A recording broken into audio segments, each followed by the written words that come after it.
The Let Them Theory, an independent interpretation, inspired by the book by Robbins. Chapter 1. Control. A person does not lose strength at the moment of failure. Strength is lost when responsibility is taken for things that never belong to them. Control over others often disguises itself as care, logic, or the desire for order. We are taught that if something goes wrong, we should intervene, explain, fix, convince. Over time, it becomes clear that control does not create stability. It only postpones chaos. When you try to manage the reactions, choices, and emotions of others, you enter a process without an end.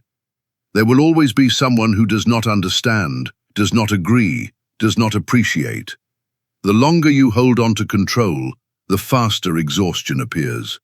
People do not burn out from life itself, but from trying to keep life inside structures that were never real. At a certain point, control stops being a tool and becomes a dependency. And every dependency takes more than it gives. Chapter 2. Permission. Permission is not weakness, it is clarity. When you allow people to be who they are, you stop negotiating with reality. Most inner conflict is created by the gap between expectation and fact. We expect consistency, gratitude, logic, and receive contradiction instead. Permission removes the need to constantly correct the world. If someone is not ready to be close, that is information. If someone behaves with disregard, that is not an accident, it is character. By allowing, you stop investing energy into hopes without foundation. You are not abandoning values, you are abandoning illusion. And in that moment, inner balance appears, because you no longer try to convince reality to be comfortable. Chapter 3. Silence. Silence is a space where masks fall away. When you stop reacting, the world speaks for itself. Those who feed on conflict grow louder. Those who seek control attempt to regain it, and those capable of connection remain, even without reaction. Silence does not create problems, it exposes them. That is why it unsettles so many. Most people measure their importance through response. When response disappears, emptiness appears. But this emptiness is not weakness, it is a filter. In silence, it becomes clear who stays out of interest and who stays out of habit. Silence does not decide for you, but it removes what is unnecessary and leaves what is real. Chapter 4. Boundaries.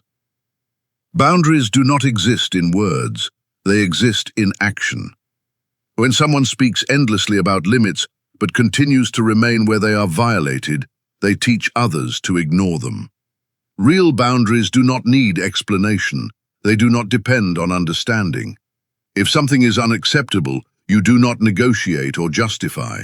You change your participation. People either adapt or disappear. Both outcomes work. Boundaries are not meant to change others. They exist to preserve you. And the less you announce them, the more effective they become. Chapter 5. Loss. Permission always comes with a sense of loss. When control is released, the illusion of influence disappears. Some people leave because they were held only by your effort. Some connections weaken because they survived on self-betrayal. This hurts because familiarity collapses. But these losses are not destruction of what mattered. They are removal of what was unnecessary. With them goes the background tension that accompanied every attempt to maintain what no longer worked. The emptiness that follows is frightening at first. Over time, it becomes space.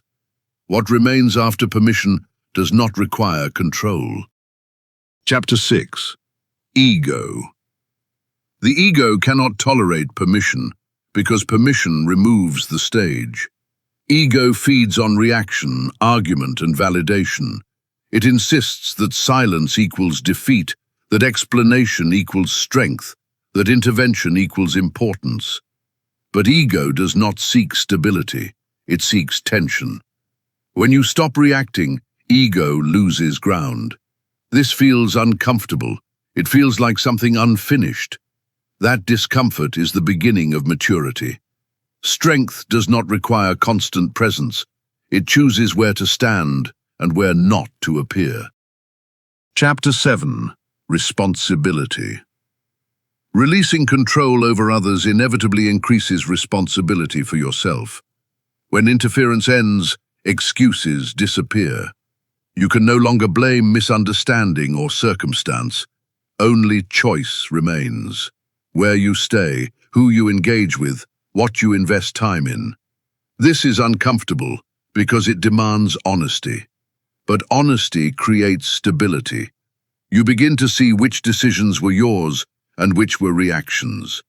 Responsibility returns to its rightful place, and with it comes direction. Chapter 8. Time. Time reveals the true cost of control. Years can disappear trying to change people and situations that have no intention of changing. Control consumes attention, and attention never returns. When you allow, time comes back. Not for passivity, but for movement. Energy is invested where growth exists instead of struggle. Rhythm changes, direction changes. Time stops leaking through conflict and begins to work for you. Chapter 9. Discipline. Permission is not a feeling, it is discipline. Not reacting is harder than reacting. Silence is harder than explanation. Distance is harder than conflict. But this discipline builds inner stability. When reaction stops being reflex, control returns to you. Discipline of permission does not simplify life, it clarifies it. And clarity is stronger than chaos. Chapter 10. Freedom. Freedom does not arrive as victory. It arrives as the absence of the need to react. When you allow, you are no longer hostage to words and decisions that are not yours. The world does not soften, but it stops living inside you. You no longer try to hold what was never yours or keep people through effort. What collapses without control was never stable. What remains does not require tension. Freedom is not the absence of pressure. It is the absence of inner dependence on it.